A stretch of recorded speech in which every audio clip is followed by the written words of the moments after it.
Hey guys, Joe here at ECRM CBD Sessions in Cape Coral, Florida, and I'm with Bridget from Hoban Law Group. Thank you for joining us. Thanks for having me. So Bridget moderated one of the roundtables. We had 5 roundtables going on yesterday, so obviously she moderated the one on legal and regulatory. And so we're going to recap some of the things that her table was discussing.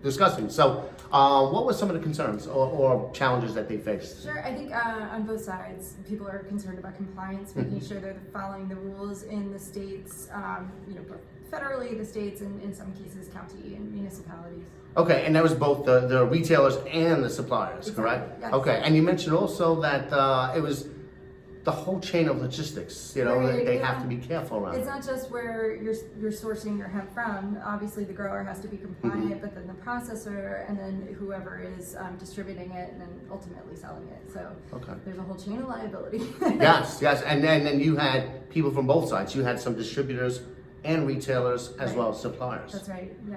And I think one thing that, because I was popping around to different tables, and one discussion that came up at her table was, I think it's important to know, or just to be aware of, that the people you're dealing with along the supply chain may not also have a grasp of what's going on. Because it's so nuanced and it's so detailed, not just on the federal level, but then again on the state, you have to understand your market and you have to do that diligence and understand, what category of product are you selling, what is the state rule about that? And because it's so detailed, people might think they understand, but they don't. I mean, personally, I'm not going to go memorize, every county in every state and know their rules if there is one. But I think it is hard enough. You need to just go in each time and make sure you understand and not rely upon whatever random person you're dealing with. Yeah, I mean, there was one instance where one retailer was dealing with a service provider, and that service provider almost stopped doing business with the retailer, accusing them of doing something illegal with CBD, when in reality, that service provider was wrong. And it was, them being mistaken led to that. So are you saying there was some false confidence with an entrepreneur, Joe? A little bit, just a little bit. But it's just weird, because how do you know if they're right or wrong? You have to look. You definitely need to go in and make sure that you're compliant in each jurisdiction.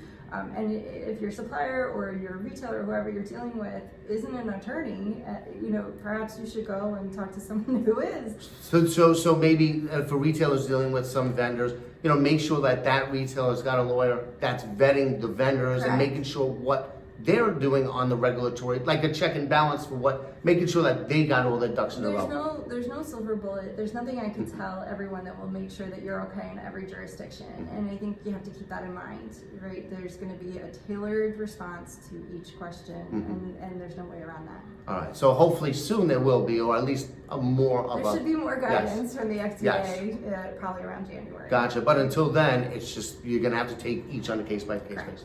Okay, well, thank you again for both speaking and moderating the roundtable. No problem, thank you. Okay.